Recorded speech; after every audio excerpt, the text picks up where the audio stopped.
I grew up in a Christian home. I knew God. God loved me. I knew Jesus died to save me. I knew like the fundamentals of Christianity, but my relationship with him kind of just stayed there. So I remember prepping myself for university and playing post-secondary basketball. And I remember this conversation. I sit down with the coach and he's like, hey, thinking you should probably just have a redshirt year, which just means I'm not on the roster. I don't have the opportunity to play, but I save a year of eligibility. Like I had to go to every practice, had to go to every film session, every game, and then stand on the sideline for 2 hours. And that left me like having very, very angry prayers at God, to put it lightly. Just being in this place of 6 months from now would be the exact same situation.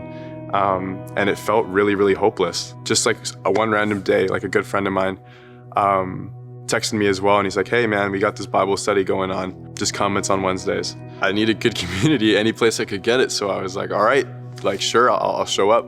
Even though I was in these groups and studying God's word and things like that. It got to a point where like I kept, praying and sending up prayers that were admittedly on my terms at this point, but I didn't care. I was mad. So I was really like getting really judgmental and examining like the church and Christianity in a really like negative light. But I remember going to that Bible study, and when they were asking like, yeah, what are you going through? Like, how can we help you? And I was like, guys, like if I'm being honest, I don't think I'm a Christian anymore. I just remember them being like, we love you and like you are still more than welcome here. Even though I didn't believe in God for like the next however many months or whatever that was, I still went back to that Bible study. That was the first time God wasn't in the picture. It placed a lot more weight on my shoulders. To an extent, like everything just got harder.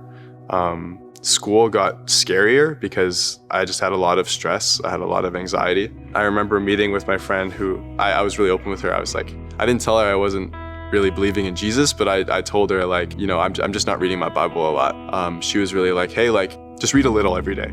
I remember like for months, verse of the day, I'm done for the day. I can't pinpoint when this happened, but there was a switch. And I was really looking forward to reading my Bible. And when I was reading my Bible, I wanted to read for longer. There was something about reading my Bible that like, it started to just do something in me. I ended up like finding somebody I was kind of interested in. I like went to my friends at the Bible study. And I was like, hey, like, what's your opinion? Like, what are your thoughts on this? They're like, well, like wherever you're at, like I just invite you to, you know how to pray. So I would just encourage you, Ephraim, to pray for God to show you how you can like love this person better. That night I went home and I just had this moment, and I was in my room by myself, and I was like, God, like, could you just like show me how to love them better, how to love them well? And like immediately in that moment, he like transformed my life. I was like washed with something. It was just like, I remember head to toe almost. God revealed to me just like a glimpse of how deeply he loves me. This new understanding of like who God actually is, like God's actual true nature, and like how he sees me. It took over my life because I knew I had a father who loved me.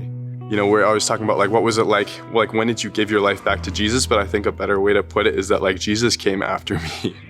And it was upon like that realization that like gave me this like desire, this like fuel to like, okay, it's my responsibility to like serve. Recently, I've been helping out at Celebration with Risen and Risen Crew, which has been an incredible experience. I have this like pull to be baptized, yet I have this pull to serve, yet I have this pull to like love God with all my heart.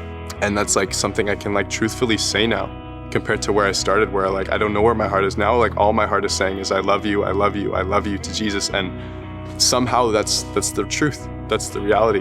Yeah, I felt this pull for baptism in this like last couple months. To me, it's this declaration that like he saved me and he saved my life and he gave it purpose, direction. He took weight off my shoulders that I thought was going to stay forever. And this is my way of saying God did this.